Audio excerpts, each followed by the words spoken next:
አኩሪ ታሪክ አለን። እኛ መነሻችንን እናውቃለን። በርካታ ዘመናትን የሚሻገር ታሪክ ያለው ታላቅ ሕዝብ ነን። ህብረታችን ለዓለም ምሳሌ መሆን ይችላል። ጠላቶቻችን አንበርክኳል።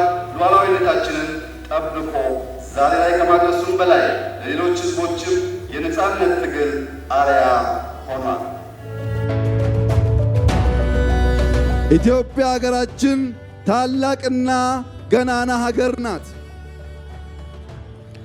ከድንጋይ እስከ ወረቀት ከ2000 ዓመታት በላይ የዘለቀ የሥነ ጽሑፍ ታሪክ ያላት፣ በራሷ ዜማ የምታዜም፣ በራሷ ምት የምትንቀሳቀስ፣ በራሷ ኮርታ የኖረች፣ በራሷም ራሷን ጠብቃ የዘለቀች ሀገር ናት።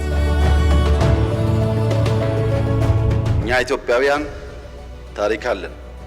እኛ ኢትዮጵያውያን እንደ ንስር አሞራ በሰማይ ስንቀዝፍ ካልታየን በኋላ ዱካ የሌለን ሕዝቦች አይደለንም።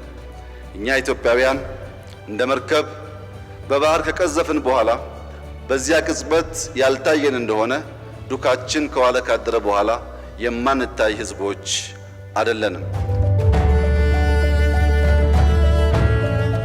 ኢትዮጵያ ሀያል የነበረች ሀገር ናት። ትልቅ ሀገር ናት። ያ ቢሸፈን ቢቀባ ቢቀበር በተሟላ መንገድ ሊጠፋ አልቻለም። ቅሪቶች አሁንም ይታያሉ። እነዚህን ቅሪቶች አይቶ አቧራ አራግፎ የነበረው ቅርጻችን፣ አቋማችን፣ ቁመናችን ለመያዝ በትብብር በመደመር በማስተዋል ወደ ውስጥ በማየት መቆም ያለብን ጊዜ አሁን ይመስለኛል።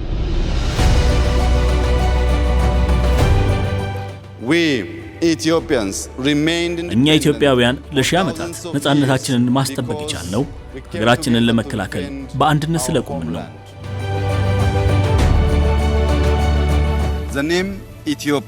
ኢትዮጵያ የሚለው ስም የጥንታዊና የበለጸገ ስልጣኔ መነሻን፣ አስደናቂ የኪነ ሕንፃ ጥበብ ሥራዎችንና ምድሯን የሚያስቡ ታላላቅ ቅርሶችን ያስታውሳል።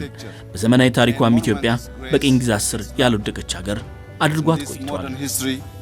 Ethiopia has remained uncolonized.